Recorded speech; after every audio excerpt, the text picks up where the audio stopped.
Determine an equation for the pictured graph. Write your answer in factored form and assume the leading coefficient is positive or negative 1.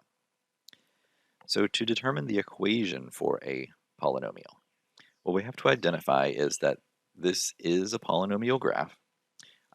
We need to look at two different things. We need to look at end behavior,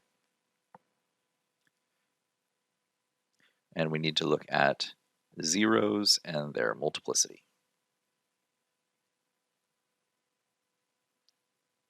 Okay, so the end behavior of the graph is what's happening to the graph as we go to infinity.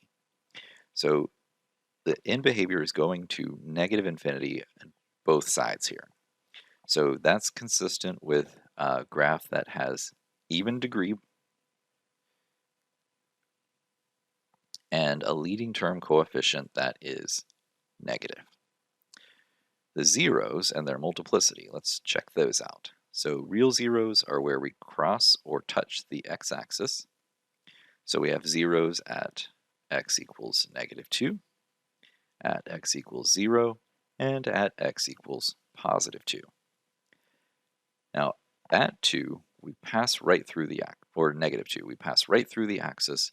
It looks like a line there. So therefore, that's a line is degree 1, so it's multiplicity 1. So the degree of this 0 is multiplicity 1. This one looks more like a parabola, which would be a degree 2 polynomial. So it's multiplicity 2. And then this one's multiplicity 1 again. If you add the multiplicities, that should add up to your degree. We said it was supposed to be an even degree, so perfect, that matches up as well. All we need to do then is just simply start with the zeros, change them into factors. So if I have a 0, and I'll begin with 0 here. If I have 0, a0 at 0 itself, then you can make that x, and then because it's multiplicity 2, just put a square on it. The 0 of x minus x equals negative 2, just take that 0 and get it set equal to 0. So just bring this term over. So it becomes x plus 2 equals 0, revealing your factor, which is x plus 2.